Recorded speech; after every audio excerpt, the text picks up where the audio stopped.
All right, now we'll call this meeting to order. Item A, Zoom meeting information, check. Item B, roll call. Chair Seth, I am here. Vice Chair Ned, Present. Jenny Brinker, Present. Amy Cox. She is excused. Krista Kainanen, Present. Corey Nim, Present. Julia Nordyke, Present. Mark Walter. Present.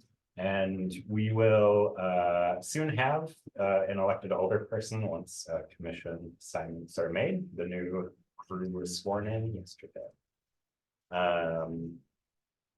Approval of the agenda. Do we have a motion to approve today's agenda, April 17th? I'll move to approve. Motion by Mark, Second. second by Corey. All those in favor, say aye. Aye. Opposed, say no. All right, that's approved. And then we'll move on to approval of the minutes from our last meeting on March 20th. Is there a motion to approve? So moved. By Krista, is there a second? Second. By Jenny. All right, all those in favor, say aye. Aye. All those opposed, say no. That is also approved. All right, and we have some guests here today to make a presentation. So I'll let you all take it away. Introduce yourselves. Thanks for being here. Thanks so much. I'm gonna start us off. So we really appreciate the opportunity to present to the commission. I'm gonna introduce my coworker, Adam Beckley. He's the Wisconsin Sea Grant Coastal Processes Outreach Specialist. And then we also have Abdullahi Bihi with us, who is a climate a graduate student that's been working with us on our climate change work here. So what we really, and Melissa, could you just start the presentation, please? Sure, I've got it on my computer, so I'm going to I was like, I knew something was missing, and I was like, what is this? No. you let me know if you can see, you see what I just moved onto the screen? No. Okay, Go down near the bottom of the screen, Melissa, okay. and share screen. Green up arrow. Okay, good. So I'm sharing my screen though, that's the thing. This is on my computer. Right. Don't hit the up arrow, just hit Just the yeah, right there. And then go to the presentation. Got it. It's PDF in the middle of the I'm screen. actually gonna do this. But I don't know if they'll be able to see, no? yeah, they're seeing that right now. Hold, go back up, drag it back up in there. I think I selected the wrong screen to share. Because I didn't know if we wanted to see the speaker's faces while we were doing this, so. So the red button is stop sharing.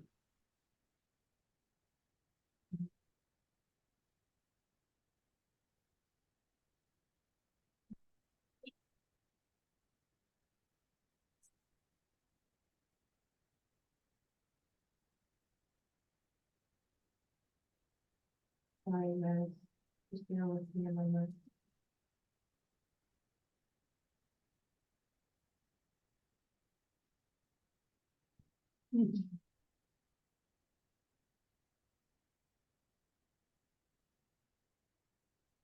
Go through the share screen again. Right, I'm gonna Hit just, the one right in the middle of the screen. The climate resilience PDF. There you go. Share that.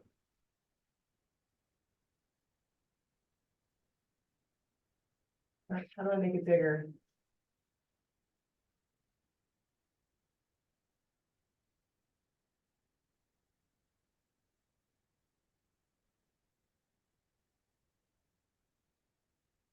Done. I know, When you drag it off of the screen, you should just. I know. move it up at that point. It's okay, I'm gonna share this screen Oh, and share then, screen. and then what I'm gonna do is I'm gonna drag it from this, Right, yes. There you go.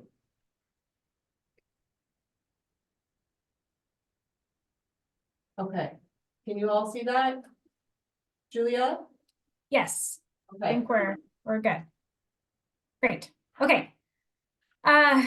Again, thanks so much for having us.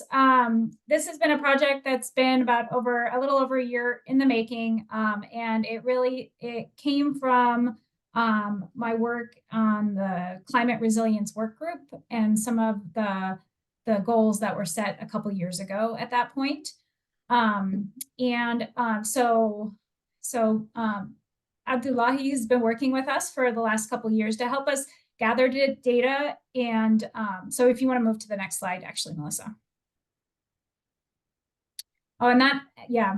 And then, so really part of the resilience work group, one of our goals is really to strengthen resilience and adaptive capacity to climate-related hazards for our community.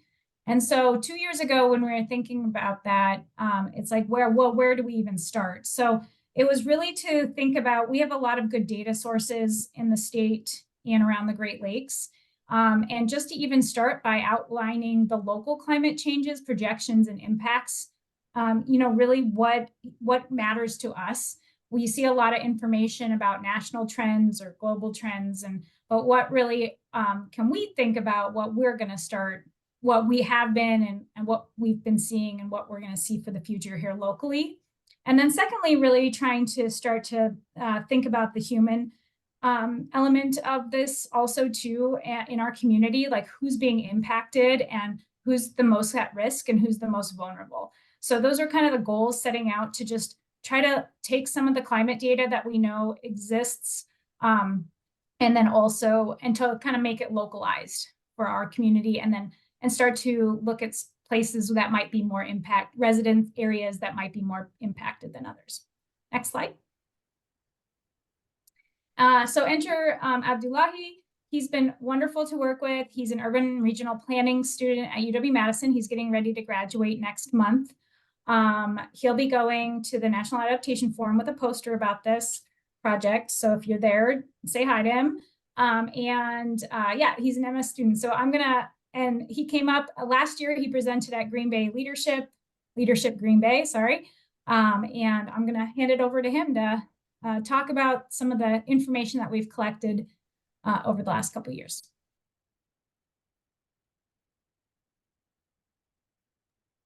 You're on mute. We heard you briefly. Yeah, hello everyone. Thanks for the introduction, Julia. And I would like to proceed the presentation. I'm going to start with the sources that we have used to make this presentation. And we have used these credential sources that include Wisconsin Initiatives on Climate Change Impacts and National Oceanic and Atmospheric Administration, and also Great Lakes Integrated Science and Assessments. We have also used U.S. Armed Corps of Engineers and National Climate Assessments. Next slide, please. So let's start by looking back on June 24, 1990. So Green Bay has experienced a 50-year storm of 4.9 inches of rain within 24 hours that could, cause extreme damages that resulted, that cost $11 million. And 200 homes were affected in these flooding events. And this historical event also set a range of our understanding our vulnerabilities, as well as preparing and to be ready for the future climate hazards. Next slide, please. So this graph shows the historical days of more than 1 inch rainfall. So the historical days of more than 1 inch rainfall was stable, but as we moved to the end of the early of 21st century, we have noticed an increase of this rainfall, more than 1 inch rainfalls. So this trend can be more pronounced if we look at heavy rainfalls of more than 2 inches. Next slide, please. So in here we have a graph that also illustrates of days more than 2 inch rainfalls. And typically if a rain dumps 2-inch rainfall within 24 hours, that's considered to be a large rainstorm. And here I want you to focus on before 2018, we never had 2 consecutive years of 2-inch multiple rainfall events. But if we start from 2018 to 2021, we had 4 years in a row of with multiple 2-inch rainfalls, which means a heavy rainfalls. So to put this into perspective, only in 2018, they set a record of more than 38 inches of rainfall throughout the year. And then to 2019, we had also a new record of more than 48 inches of rain throughout the year from January to December. Next slide, please.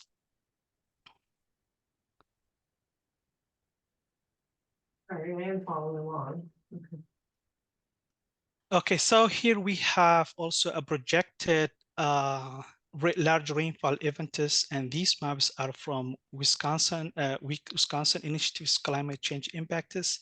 And what these models, what they did is that they integrated the climate trends with periodic analytics that forecasts an increase of 33% in the frequency of large rainfall events. This means that in the past, we had 6 to 8 days of large rainfall events within a decade. But in the future, as it predicts, is we will have 8 to 10 days of large rainfall events in a 10-year period. Next slide, please. And here also we have a projected change in precipitation rainfall map from WICI Wisconsin Initiatives of Climate Change and Impacts. And this map shows the total rainfall for all the seasons. And what really emphasizes that winter and spring will see the most total rainfall events in the future or by the end of the mid-century. Next slide, please. So now that we have talked about increasing rainfalls, and we know that increasing rainfalls or heavy rainfalls could lead severe flooding that could impact our community as well as our infrastructure and our pay. So here we have a map that illustrates areas that are at risk to extreme flooding, not only extreme flooding, but also areas that are socially vulnerable.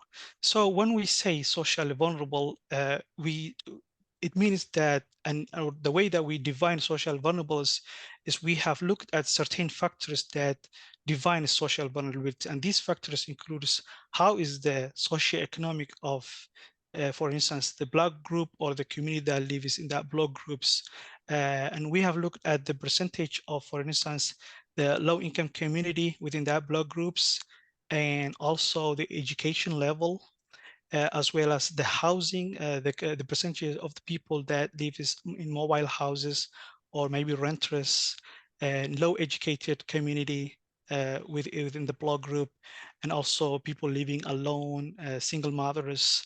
These are what define as socially vulnerable.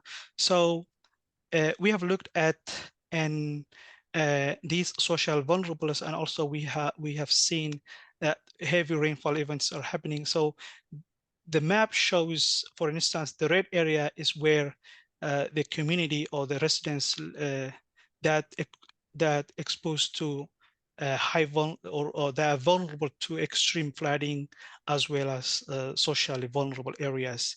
And these are the community that needs the most help at first. Next slide, please. Now that we have talked about an increasing precipitation, we will also look at how the temperature looks like. And this is a journal that was published last year by Weather Watch. And this journal says that we in 2023, we had 11 days with a temperature exceeding 90 degrees only in 2023 years, while we know that the average annual hot days that exceeds more than 90 degrees is 5.5. Next slide, please. And here also we have a graph that published by GLISA, Great Lakes Integrated Science and Assessment. And in this graph, as you see here, we have a red line, and this red line is a 9 years moving average. And as this red line says or shows that from 1980 up to now, it shows that the annual temperature of the Green Bay City has been increasing. And this data is based on a baseline from 1951 to 1980, which the baseline starts from 0. But the overall message of the graph is showing that the annual average temperature of the Green Bay City has been increasing. And the open circles is also represented the average temperature that's either below or above this 9 years moving average. So the overall, as I said, the overall message of this graph is that the temperature in Green Bay City has been increasing annually. Next slide, please. We have also looked at this graph that illustrates the days that's below the freezing point or when the temperature is below 32 degrees, and 32 degrees is what defines the threshold to freezing point. And as we see here, this graph also shows the number of the freezing days in a year, and what we can see here that we know that the average temperature has been increasing, and therefore the number of freezing days also has been reducing since 1900s. And we can see the graph that in the last 2 decades we have seen a diminished freezing days per years. Next slide, please. And this graph also is a graph that shows days of extreme heat when the temperature is above 90 degrees. But as you see in this graph, we don't see any trend that's taking place. We don't see like extreme hot days that's happening. That's what the message we can get from this graph. Next slide, please. We have also looked at the air conditioning days in Green Bay City. So the number of the cooling days per year has also shown in here that it has been increasing since 1980.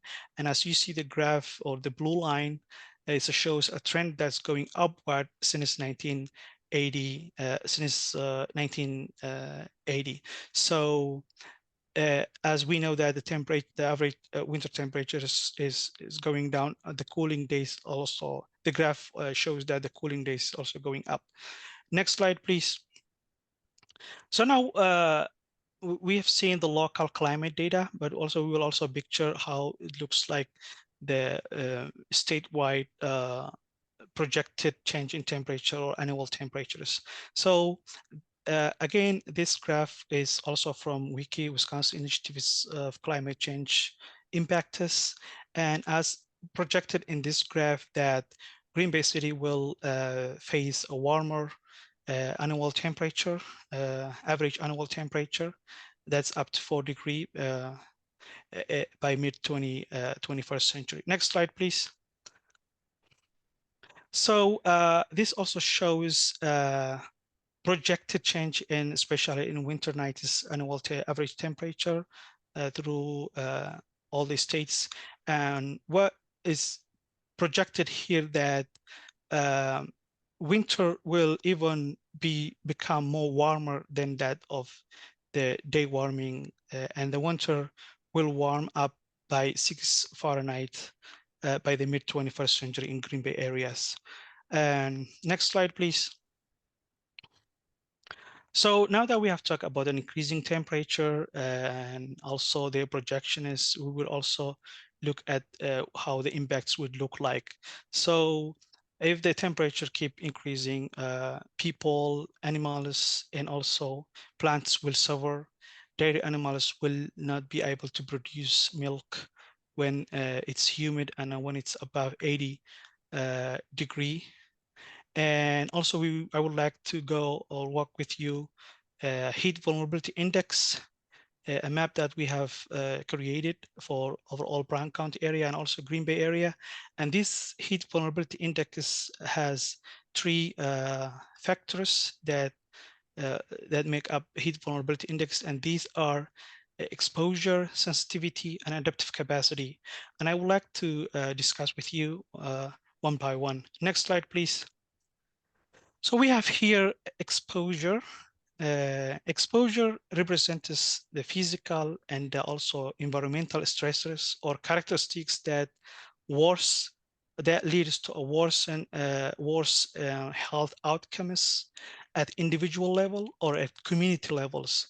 So there are certain indicators to make this graph, but in our case, in this context, we have used one indicator, and that is the ratio between the impervious surface cover to that of the tree canopy in densely populated areas and also overall Brown County area.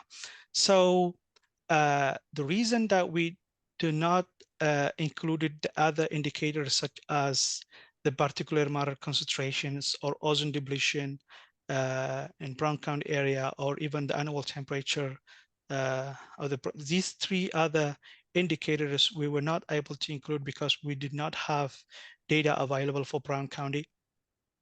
Therefore, we only look at the environmental stressors such as the ratio between the impervious to that of the tree canopy.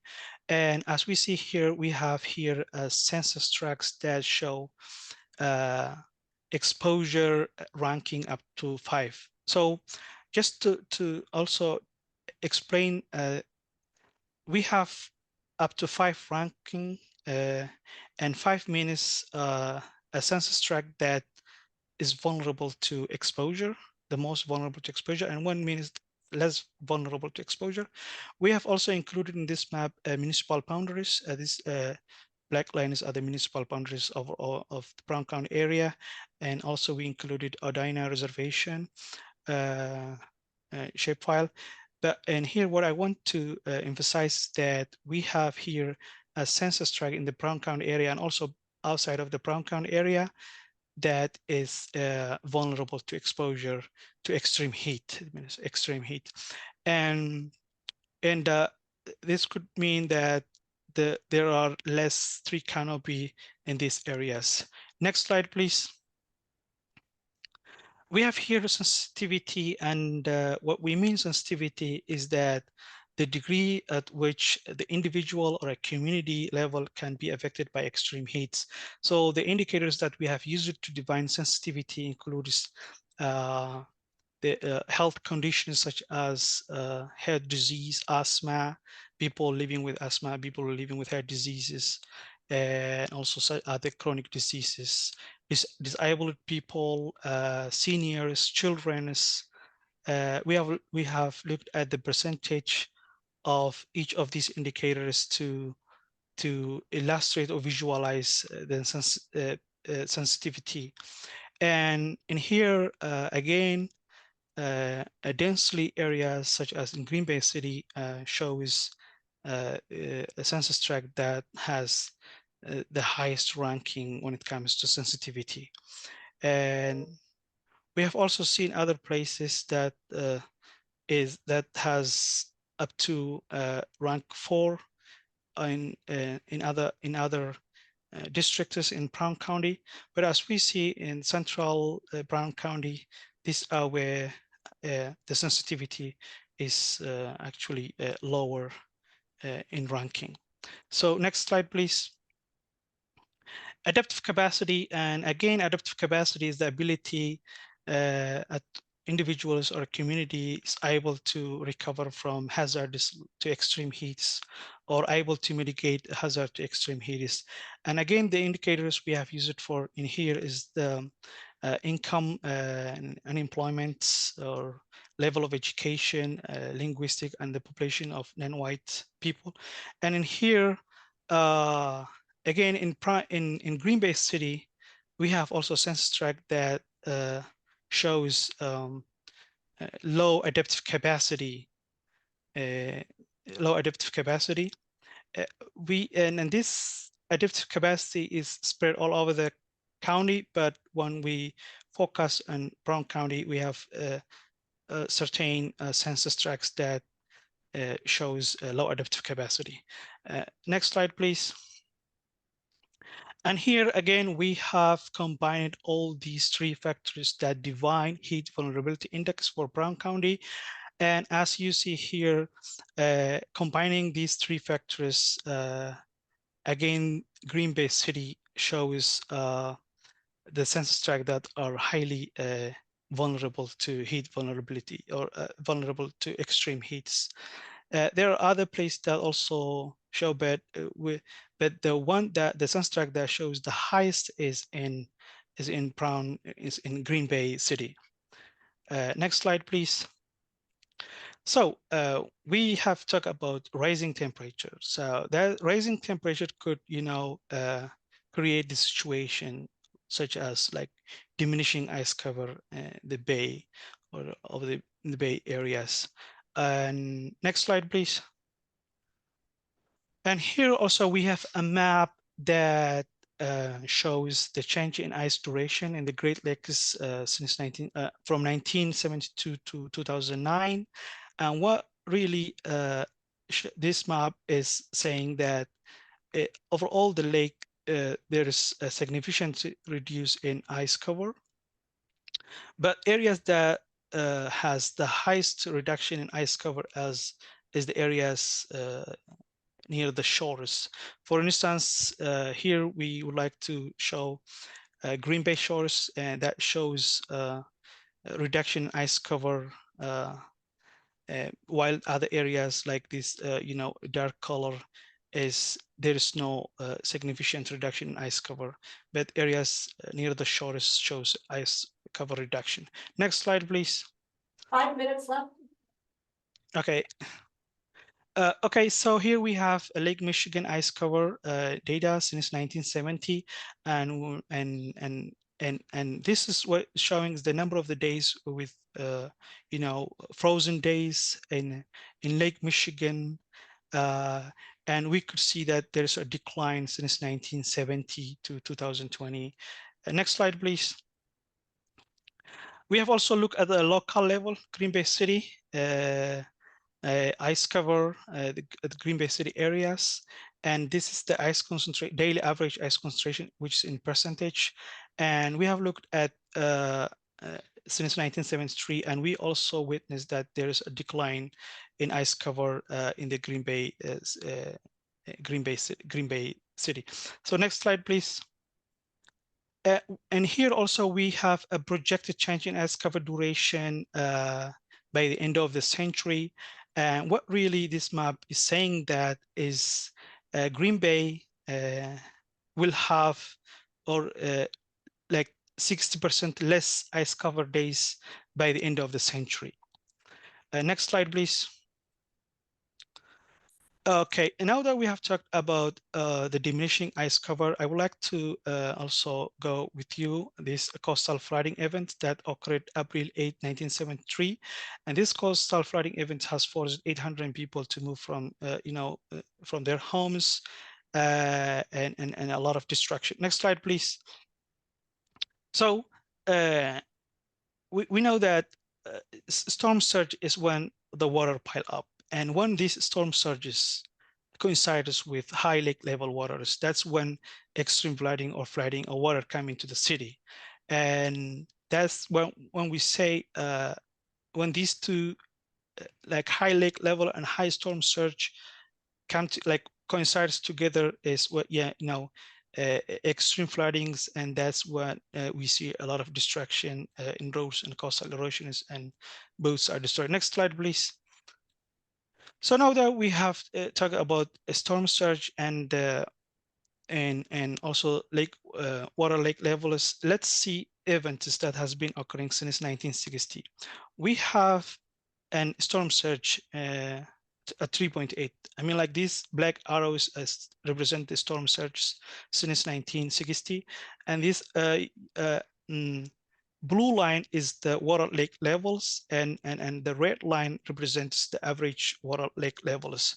So you can see some storm surge happen when the water level is low, but this does not cause flooding events. But when the water level is high and a storm surge such as 3.3, this is the storm surge that occurred in 1973. So when this storm surge, high storm surge coincides with high water levels, that's when we see a flooding events. And in 1990, we had also the highest storm surge, which is 5.4, that also caused a flooding events. And also recently, or in 2019 and 2020, we had a moderate storm surge that occurred when the water level was high. And recently in January and April, we had also a storm surge that's 3.8 and 3.6 that occurred when the water level was low. So I want to show you in the next slide an example of these flooding events. Next slide, please. So in here we have East Shore Drive. This is the storm surge of 2.4 foot storm surge that occurred in December 1, 2019. And you can see the flooding. Next slide, please. And here also we have April 2820, a storm surge of 2.6, and you can see the Bay Beach Amusement Park was flooded. Next slide, please. And here we have the top 20 largest storm surges. And these top 20 surge, the main message in here is that most of the strong winds occur from late fall to the early springs. And you can see that in January, February, and March, we don't see a storm surge occurring. And this is because the ice cover is present in the bay. But when this ice cover diminishes, like starting from April to, that's when we see most of the storm surge happening. Next slide, please. 2 minutes left. Okay, so in January, we had the highest storm surge in 30 years, which is the 3.6 feet storm surge. And this could be considered the top 5 storm surges. Next slide, please. So we know that less Green Bay ice plus, winter storm, that's what causes high coastal flooding. Next slide, please. And also, this is our GIS analysis, and this GIS analysis that we have, this GIS analysis is that shows the inundation in a low-lying areas that have a follow path connection to the bay. And as you can see here, there was a dike that was constructed after 1973 flood events, and the height of this dike is 586. But we have also looked at event that occurred April 29, 2020, and the water levels was 584. But our tool or analysis or maps shows that when this, if the area is below the lake level, but the dike is blocking the water, our analysis showed that this water were blocked and there is no inundation. Next slide, please. And okay, so these are some ground truthing, and our analysis showed that this area was flooded, and this is, I think, the Metro Beach Bay, and you can see in real life that this area was flooded. Next slide, please. And also, we had here a storm sewer and also some other water around here. But what in our analysis showed that because of the presence of the dike, the water was blocked. But due to but this survey shows that this area was flooded. Next slide, please. And okay, I just want to show you here what perfect storm surge looks like. So in 1990, we had the highest storm surge, which is 5.4. Imagine this high storm surge could happen when the water levels were really high. This could mean extreme flooding to the city. And that like high storm surge with high water levels, that is what caused extreme flooding. Next slide, please. We have here an inundation or a map that's showing what extreme flooding could look like. And as we said, like high storm surge with high lake levels, that's what could flood all this area. Next slide, please.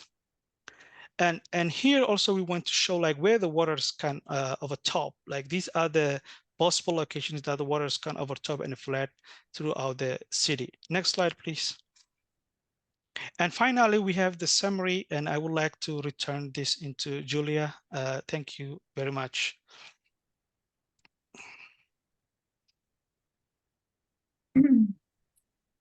Yeah, okay, well, thank you so much, Bihi. And then, yeah, I just wanted to kind of just wrap it up to, so we did all this, and some of this is like some new information. I'm sure because we're all in the climate world, this doesn't sound maybe that different to what we would imagine anyway, but I think it's really a starting point, so we can start to actually ask more questions like, you know, what about air quality in locations and getting better data for certain areas? And so the next, I think, steps are taking kind of this baseline information and like looking more deeply about how our communities impacted and where we might be able to work with businesses, residents, neighborhoods to really focus in on helping mitigate the climate hazards and then also just preparing for them in the future. And I think that's it for us. So thanks so much for your time. And we're here to answer questions. And I would love your feedback and what you would like to see for next steps. Ned? Thank you. I would just like to say thank you for presenting all this information. The graphs were very helpful. The way that you explained it was really helpful. Something that I think stood out to me was seeing that we are hitting levels that are approaching or maybe even surpassing what our country saw in the 1930s with the Dust Bowl. That's, you know, I think people might say, well, look, we've already been there before. That was like a natural thing. Well, that was like the worst man-made ecological disaster in our country's history. So to see us just steadily getting there again with that data is very eye-opening. So thank you for providing that to us tonight. Thanks, Ned. We have other questions? I have a question about the risks, and you mentioned layering health risks. Is that information collected from the census? I was just kind of curious where that's sourced. Like, how do you know where people have asthma or other health and, you know, I guess age is probably collected. Yeah, most of these data were collected from American Community Survey, census data from like the 5-year census data. And that data is between 2009, from 2018 to 2023. So we have collected from American Survey Community. Okay, thank you. Really interesting, thanks. We also have a technical document to go along with the methods of the heat vulnerability analysis. If you'd like to see that, and we list out the data sources for the census tracts. And then also that information is in the, I don't know if Adam, were you going to say something about the flood one? Go ahead. Well, I was going to say specifically some of the asthma prevalence, that's CDC published data. So it's a couple different sources, but as Julia said, that they're all documented in the technical document. And then the flood vulnerability analysis, which is included in our packet in the report, that was done at the census block level. Am I saying that correct? Group Yes. block? I don't know. so Yes. a little bit lower, a little bit more higher resolution. But for the heat one, we were limited by what was available for Brown County. Really interesting. Yeah, Ned? Yeah, just following up on that, with those maps, is there a way that you could provide us an overlay with maybe some of the major streets in Green Bay? Just because sometimes it's hard to tell exactly where those census blocks are. I just think that might be a little helpful neighborhood by neighborhood.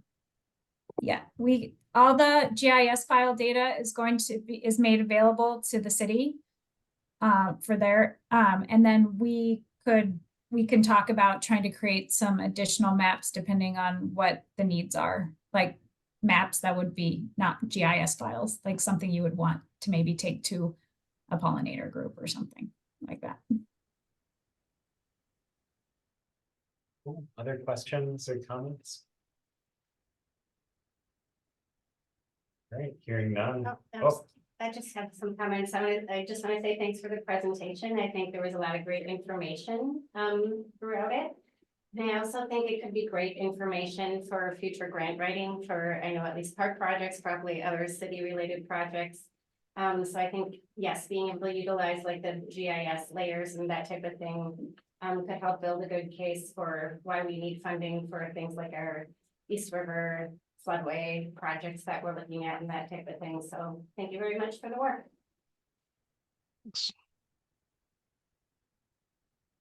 Thank you so Thank much you. for the presentation and for joining us tonight. Yeah. Thank you. Thank you. Then we'll move on to regular business.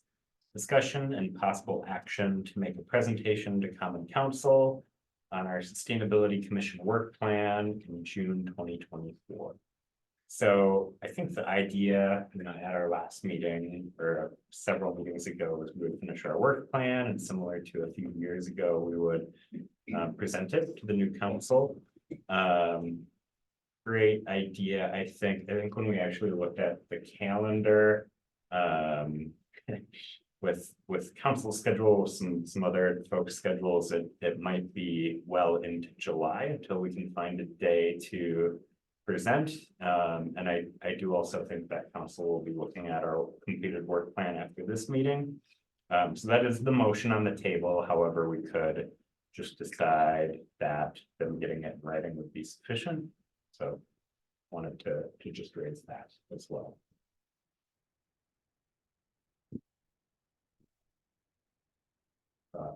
Good. So I guess the question I have is, so when does the new, is the new council all seated yet? Not all of them. And I think the first time we went through this, we had a brand new council. We were a brand new commission committee, and I'm not sure that it had maybe as much of an impact as it would have if they were able to better focus on what we were talking about as opposed to 90 million other things that they were learning as they went through the process. And some, obviously, the incumbents weren't not the one we worried too much about, but certainly they were council members. So, taking a little bit longer may not be the worst thing in the world, I guess is what I'm saying. To get a good message out there, to have them at least understanding what their role is, what their function is, and not get lost in the noise of everything else that the new council members are learning. So, yeah, I still think we need June first. So are they now all there, right? The new council member, have they I think gone? there's one pending seat that needs to be resolved. Yeah, I mean, I can see giving a couple of months after the whole council's there and has learned all their procedures and all that before we do presentation potentially. Just thought. So definitely some benefits to waiting. Is there any benefit to not waiting?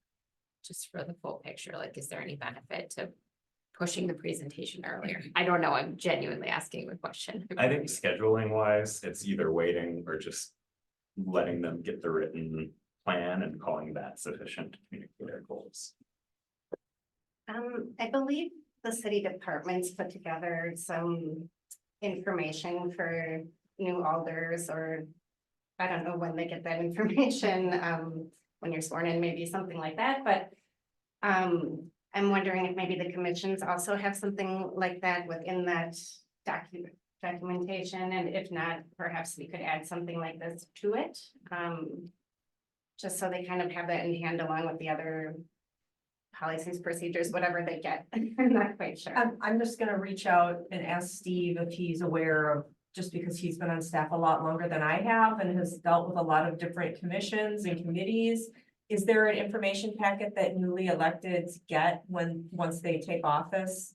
From departments? There is an alderperson orientation manual, and the alders will be going through orientation on the 23rd. That orientation manual is primarily geared towards the core functions of each department. So Okay, something like that would not necessarily be appropriate for their orientation. The orientation is geared more towards basic services and services provided by the departments at department level, not a commissioner or committee level. But they will get, our informational item that we take a look at today, in our next agenda packet. right, it'd which be in is- their packet, or if they log in, they can see obviously this agenda as well, so the amended work plan is in there as well, so it's definitely out there for anyone. And Melissa, you will be intending to include those two documents as part of the council report. When you upload the Yes. commission report, those documents will also become supporting documentation in the council Mhm. packet. So all 12 council members will be receiving.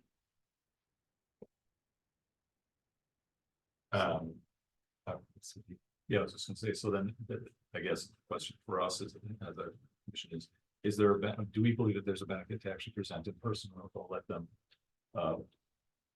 look at it on their own at their leisure and decide whether there's questions? I mean, I think we had a huge impact the first time through by doing a presentation at council, but you know, it's a new. Are we a committee or commission? Commission. Okay, thank you. So unless we amend the work plan and see if the notice. But you know, we were a new commission as well, so I'm not sure that whether that had an effect in itself, but it certainly seemed like there was a lot of interest from council at that time. I think it would have a stronger impact in general. We could do presentation and some discussion of that. Okay. And I think generally the more times people hear something and get exposed to it, the more impactful it is. So I'd say, how many times can we get it in front of them? Let's do all of them. I don't know. So the Well- way that the motion is written right now says in June, but I would recommend that, if I'm wording this correctly, a motion be made to amend that action item to make it less specific to June. Because we're not sure exactly what the timeline will be right now. Sure. Could we do that, or could we just receive it and place on file and then You at can our do that June too. 19th meeting, come back with a date? Yeah, you can do that too, because it says possible action. but- Yeah, Mhm. is one easier than the other if we don't know the date yet? I would say receive and place on file is probably easier. Okay. A hold would be appropriate as A well. hold. I'll hold. If you hold until your next regularly scheduled meeting of the Sustainability Commission, that will automatically trigger it to go on your next agenda. Cool. All right, do we have any motions then, potentially to hold? Motion to hold. Sorry. Hold the item until the next. So your next regularly scheduled meeting. Holds the item until the next regularly scheduled meeting. All right, Which will be in June. June 19th. Yep. Okay. I'll second that. All right, Crystal first, Jenny second. All those in favor say aye. Aye. Aye. All those opposed say no. All right, motion is held. Thank you, everybody. And then by the time we present, we can say all the things we've already achieved this year too. So great. All right, on to informational. This is just reviewing some of the amendments that were made after our last meeting. And I believe we have a member of the public here who would like to speak. So can we entertain a motion to open the floor? Motion to open the floor. All right, motion by Ned. Is there a second? I'll second. Second by Mark. All those in favor, say aye. Aye. All those opposed, say no. All right, Corey, welcome. I don't know if those are mic'd. I usually listen to these meetings. The on whole my room headphones. is mic'd. Yeah, the whole, if you're whispering in the back, we can hear it too. So I know I've got 3 minutes. I'll try to make this concise. We got some just general comments. Please state your name and your address, please. My name is Corey Groshek. Just so everybody knows, I live at 1597 Forest Glen Drive in Green Bay. I've been living here for 10 years. I'm also the founder and CEO of Greener Blue Compost. It's a nifty little company here that diverts food scraps and organics from our landfills. So the work my organization does is directly relevant to the work this commission does. And I don't remember specifically who was on the commission in October of 2022. I did do a presentation. It was by Zoom. It was still pandemic days back then. So I've done a presentation before. 2 months after I did that presentation for this commission, I actually was in De Pere doing a similar but more refined one because I learned a lot from the commission meeting I did for Green Bay. I went into De Pere, did a similar scaled down proposal, much more simple. Handed out some compost samples, which I actually brought here for anybody who wants some before I leave today. And I wanted to let everybody here know that as of yesterday, the Common Council of De Pere voted to officially establish a public-private partnership with my organization. I just want to interrupt for a moment. Your comments need to be specific to the item, Sure. Oh, it's. which is the work plan. Well, specifically the way this ties into the work plan is I know that waste reduction is part of the 2024-2025 work plan. I know Mark's spearheading that. I wanted to be really clear that I want Greener Bay Compost to play a part of this food waste reduction plan that Green Bay has. And what I ideally like to see is Green Bay do the same thing that De Pere is doing. Because I don't just represent myself and my organization, I represent all the people in Green Bay who currently use our service to compost their food waste, but who might in the future. And I want those people, my neighbors here in Green Bay, to get the same what I call special treatment that the residents of De Pere get. De Pere put up $10,000 to cover half the cost of our services for 2024. I'd like to see Green Bay do something similar for 2025. I know it can't happen this year, budgets and all. In De Pere, I work directly with the Department of Public Works. Maybe we could do that here. I know Mark's plan makes reference to a pilot program. I think we've effectively already run a really successful one. We've diverted 175,000 pounds of food scraps in less than 3 years. And I think with Green Bay's help, we could do a lot more. It would help us scale up, help us get more root density, and just spread compost to more people. I wanted to also comment on the idea of compost bin sales. De Pere is actually flirting with that as well. And I wanted to let you guys know, and I think we're talking about the same group in Stevens Point that sells bins. I wanted to let you know, if you guys want to go in on that, talk to De Pere, they're thinking about it too. I even recommended the same organization Mark brought up. Maybe there's a big bulk discount the two cities can get if they work together. I'm not against compost bin sales. I think that's actually a really great supplement to what we do. We basically compost for people who either can't or don't want to do it themselves, elderly individuals, disabled people, busy moms and dads. Bins are great for some people. Our service is better for some people. I think we should take an all of the above approach to trying to get the food waste out of the landfills. The one downside I want to bring up about these bins is unlike our program where we actually weigh the contents of every 5-gallon bucket of food waste we pick up. And Corey, last time I checked, we're at 305, so. How much? 305. 5? Yeah, so if you can wrap it up in the next like Yeah, I just think of bins, 10 seconds. they're not trackable in terms of how much waste or whatever. You don't know if people are using them. They could end up on the curb for trash pickup. I'd like to see that, but maybe a partnership with us too. I think that if we in the city work together, we can make some really great things happen in the next year. Great, thank you so much. Any questions for Corey? All right, and then while the floor is still open, would anybody else like to talk? No, all right, well, we can entertain the motion to close the floor. Motion to close the floor. All right, a motion by Corey.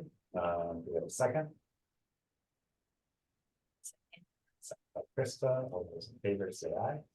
Aye. Hi. Those opposed say no. All right, thanks for speaking. You give us a lot to consider and we can definitely talk to our friends in De Pere. Do we have any further comments or discussion on the work plan? I think we did our best to There were a couple of small changes that I made to it, as I reviewed it Oh. after our last meeting. Yeah. One was under the clean energy goals. I stated how the goal is exactly written in the resolution. Smart. and crossed out those other two bullets. For target dates, this is under clean energy. It was written, develop carbon emissions tracking and reporting tools that the city could use by the end of 2024. And I wrote in the word research possible carbon emissions, just because city staff would be the ones doing the carbon emissions reporting. So your research is definitely encouraged into different reporting tools, but not necessarily to develop a tool. Okay, it's just a nuance, but So, the Can I ask, would the same be true under actions? There's a bullet point, develop tracking and reporting methods. yes, I must not have, So Caught maybe that just one. grab that one too. yeah, Before you finalize. right. Either research or exist, or, you know, something Yeah, like it that. said, that Right. one also says develop. Okay, got it.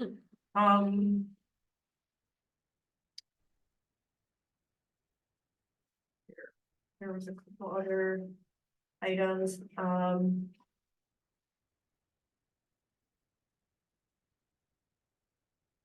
you're down to marketing, public outreach, yeah, I don't think I changed. help create content for rather than creates. You crossed out Mark Stoyer. I know, I'm sorry, but he's not on the commission That anymore. one hurts. I don't think he's officially committed to being a part of the work group anymore, but he has committed to helping in some regard. Right, right. Okay, I mean, Um, it's changing solid. yeah, help create content for a website hub of sustainability versus creating a website hub.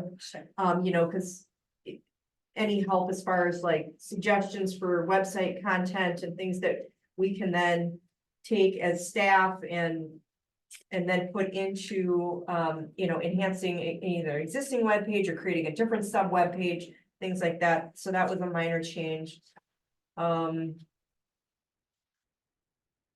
then Ned, the only correction I made, I think, and it may have been on your part, was for the habitat, was you were referring to the CCC, I think. So I corrected that to the Yeah. Conservation Corps instead of the other. Civilian Conservation Corps, yeah, yep.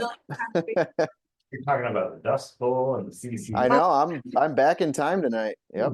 Great Depression. And then I think then getting down to there's another one for the marketing and public outreach.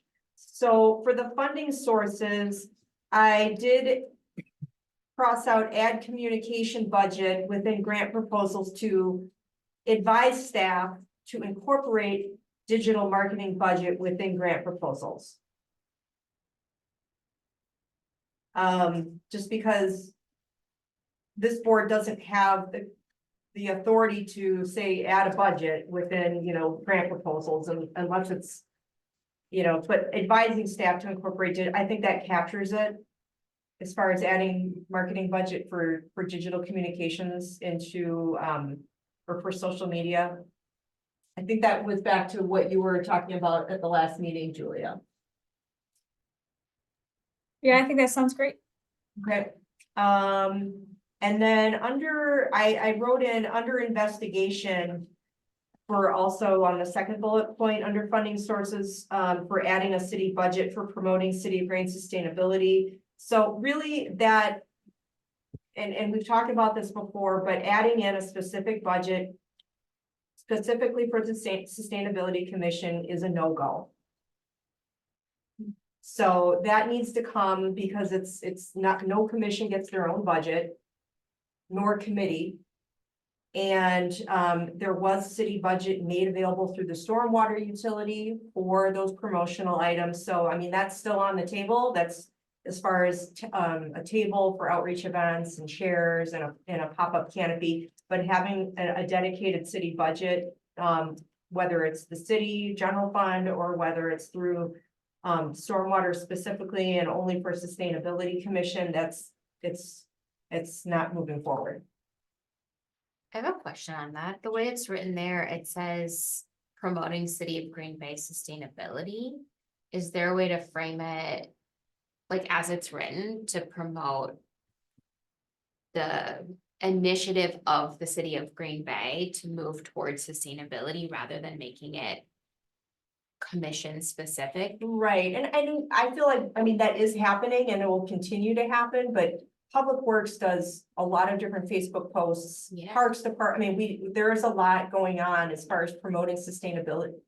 All kinds of sustainability initiatives that the city's doing, from rain barrels to No Mow May. So it really just is addressing the specific budget for sustainability, you know, as this has been written and as the discussions have taken place over the last year on this.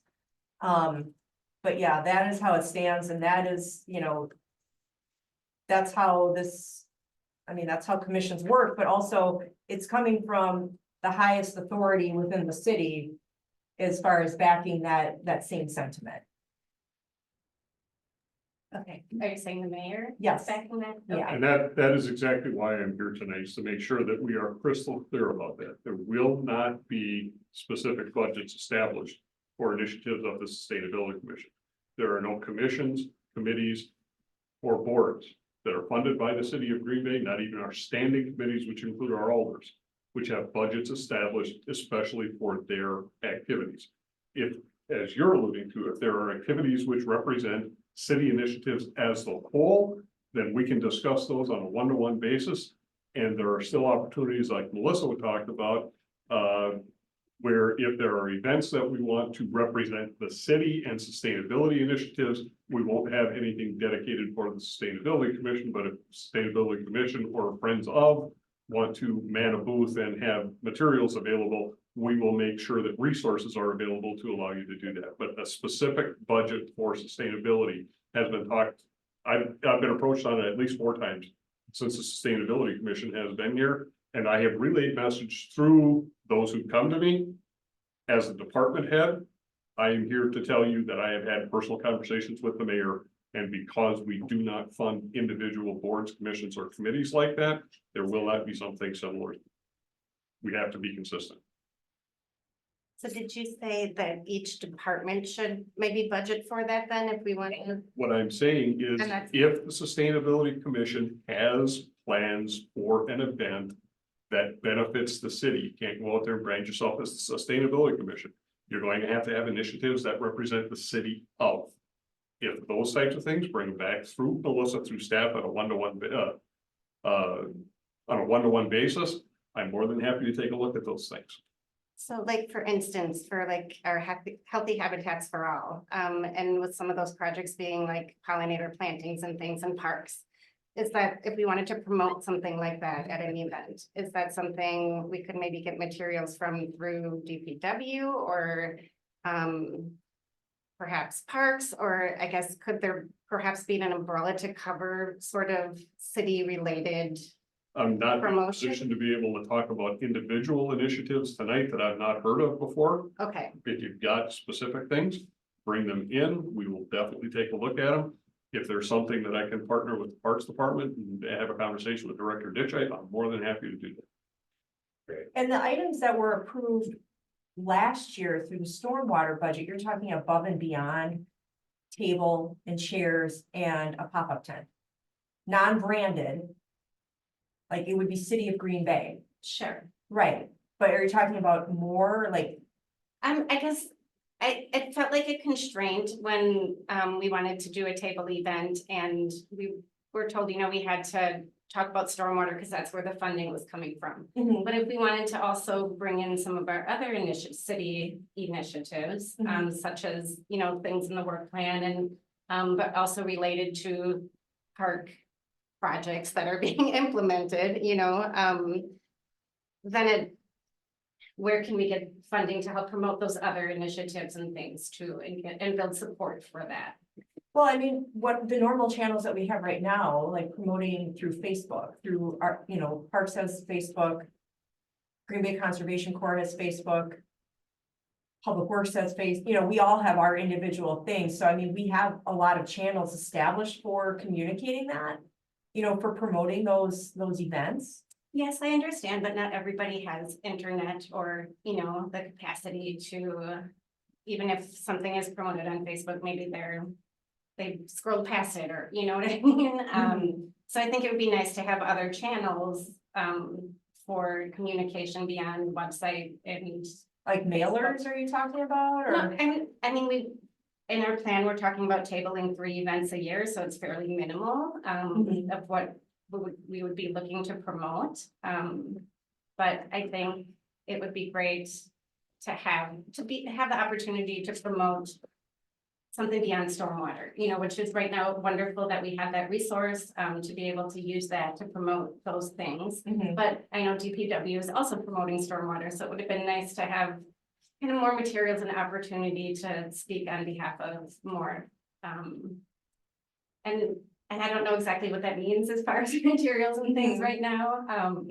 But I don't know, just something we have been thinking about in our work group. So it sounds like, if I'm understanding you right, we can't get our own budget, but if like we put together like a 1-pager or a brochure, we could come to you and you could just help us out with printing through your existing budgets. Well, not even that, so. Yeah, If you've got an event, yeah, put together a short memo explaining what the event is, what you're hoping to accomplish, and what resources you're going to need. Community and Economic Development has pop-up city halls. They appear at the farmer's market to solicit input on the Go Big Green Bay Master Comprehensive Plan. Leveraging various sources for things like that. Yeah. Those types of things we are open to. I can't make a budget specific for okay. sustainability. So yeah, it sounds like we have a lot of opportunities to do it. We just have to be proactive every time we have an opportunity coming up. Right, so I mean, if there's an event coming up where Sustainability Commission would want to have a presence there to talk about sustainability initiatives that the city is doing. Okay, we can talk about what resources are needed, whether we can leverage those resources from my department or other departments here at the city. But when your folks are at that event, it has to be presented to the public as the city of Green Bay. It can't be the Sustainability Commission. Sustainability Commission does not exist but for the city. Yes. So we have to remain a holistic group, and that's how the presentations have to go. Yeah. But we're not gonna limit you can only do it if you're doing stormwater. All right, that makes a lot of sense. Thanks for. Sure. Do I understand correctly that the appropriate channel is to go through Department of Public Works initially, Yeah. and then you would coordinate with others as Correct. appropriate? If you coordinate through Melissa as a staff liaison to the Sustainability Commission, Melissa's office and mine are literally right next to each other. DPW, Sustainability Commission is put under our umbrella, as it were. So everything has to initiate with us. And your process is like a memo explaining the situation, which you. I threw a memo out there, a Okay, that's not memo, like you said. email. Okay, got it. Yeah, An it could be an email email saying- just with, the things. Yeah. that So Steve was following the saying. important You could be like information, and me. you're familiar with what some of the important information would be to make such a request. So going through you is just. the Right, so if appropriate you channel. know that there's, 3 events coming up in this next year. You could put together, hey, these are the 3 events that we're thinking of, as long as we, could get volunteers to show up for it. And this is what we want to promote, and then we can take it, through and see, is this a city initiative, what is this, we just don't want somebody going out there necessarily, not somebody, but a commission member potentially promoting something that the city is not 100% on board with, or it doesn't align with our strategic goals. Right. So is it appropriate? Sorry, Julia had her We've been here for a really long time. Julia. I was just wondering if it would be appropriate to potentially have the commission recommend a budget item to go to Public Works for sustainability stuff. That then, that's managed by Public Works. but it spans more than stormwater. So it spans any department. So rather than having to get a request to Public Works and then go ask a department or connect them, that there's just a specific budget that through Melissa and Steve's process could be determined whether that would be useful funds and whether the commission could potentially recommend something like that. I mean, it sounds to me like we get the outcome of having budget at our disposal if we put. You know, if we put it in writing as to what we need, but really the constraint is just how departments are set up to operate. That would make that probably not as likely. Am I understanding that correctly? Well, most of these types of outreach events don't really have a budget. Biggest expense you have is staff time. Again, the types of pop-up tents or that kind of thing, those we already have in-house. So it's a matter of just coordinating that with the appropriate department who owns it. And getting permission to use those things, and then it's staff time, so there really hasn't been an overwhelming need for budget. If there is a need for a printing budget or something like that, we're gonna have a conversation about that, to find out what your need is, because I am gonna have to squeeze that under my budget or somebody else's or something like that. As long as the requests are reasonable, we'll do our best to accommodate. If you suddenly tell me you're gonna be going to 50 conferences, one in each state, and any travel expenses, we're gonna have a problem. Just one, but it's.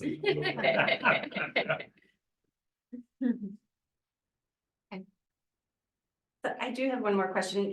Would it be appropriate then, do you think, to, at these events, promote the commission's work plan? Because if the city's approved the work plan, Once the city has approved the work plan, it becomes the city's work plan. okay, And That's one of the things that we did with both the Green Stormwater Infrastructure Plan and with the Clean Energy Plan. As soon as those were adopted, those are being promoted, but they are being promoted as city initiatives. It's got city backing, it's carries the full weight and full force of the city up, so it's the cities. So I guess that takes me all the way back around to what identity does the Sustainability Commission have?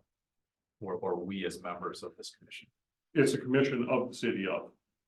Right, but we are not city employees, we're not, we are. Nor is the Traffic, Bike and Pedestrian Commission.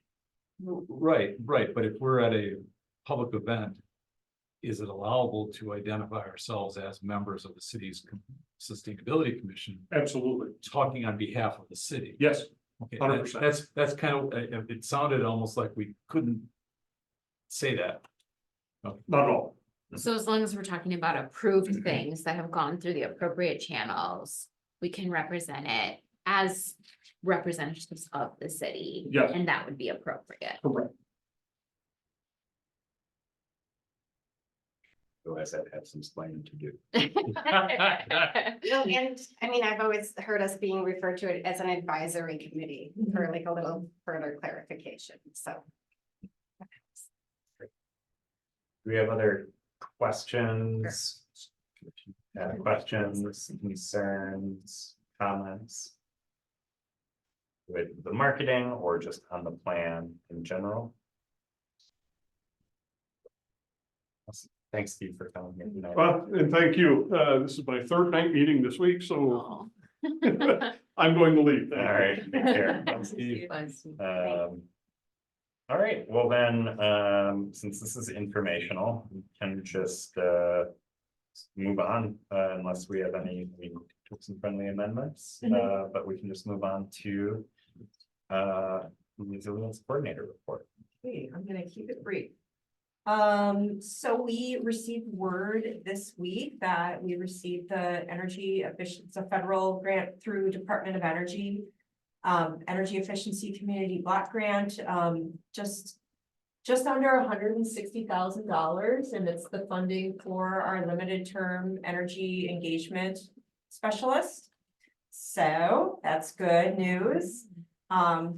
Because we've been holding interviews, so we kind of knew we would get the funding, but the interviews have been going well. We've had some very strong candidates, so Secondly, we're still working with our consultant, on the East River flood study. And last week we had a meeting with staff and some members of the East River Collaborative on site selection. So we're done with the public input period. And we had 6 sites that were initially identified for potential flood storage. And we went through a ranking exercise. We're still kind of narrowing it down somewhat, but 2 sites along the East River in Emily Park and Van Beaver Park are floating to the top of the 6. So more to come on that. The next step is making our final selection as our top site, so the consultant can then work on further engineering plans. And then surveying needs to happen, so we're hoping to wrap the project up by the end of June. Hopefully, I think we're pretty close to being on track with that. And then lastly, the DNR report for the Green Tier Legacy Communities is coming along. And I did ask for an extension until the end of this month, so I've been working on that as well. Great, questions from Melissa? Congrats on the grant coming through. I know, it's great. Good work, I guess. Yeah. And we did, we also submitted, last week, we submitted a grant application to the Daybreak Fund, which is a newer funding source, but it's to do enhanced tree canopy analysis in our underserved areas, and then a tree planting initiative in those areas. Yeah. So hopefully we'll be invited to submit a full application. Thanks And for all your that's hard work on between that. Public Works and Parks and Green Bay Conservation Corps. Cool, thanks for that report and for all the great work. On to item 3. Our meeting in May will be canceled. I think I'll be gone, Melissa will be gone. I'll be attending the National Adaptation Forum during that time. So, I will be gone and, I'll be in Atlanta, I think, for a conference, so. And then our next meeting will be on June 19th at 5 p.m. I'll also be gone for that. I'll be heading up to Isle Royale. So I'll see y'all in July. Hear that, Ned? Yeah, Ned, you got the Your gavel big in June. moment. oh, a couple of other small updates. NOMO May registration goes until May 1st. It's cut off, so tell your people, tell anyone interested that the registration will be closing. And then the rain barrel registration for a chance to win a rain barrel, that it ends today at midnight. That opened early in the month and it's closing, and we have 416 rain barrels that will be giving away. So we have had a very strong response. Cool. Yeah. Great, well, if that's all, we can entertain a motion to adjourn. So moved by Mark, is there a second? I'll second. Second by Jen, all those in favor of adjourning, say aye. Aye. Hi. Hi. Those opposed, say no. All right, see you in July. Is that your gavel? Yeah, He'll, Yeah, he but won't. you'll all be You'll- here in you'll June, be- but I will see you. I'll be here. See you in June. But Ned, will you be here? I will try to make that one in person. I will do my best.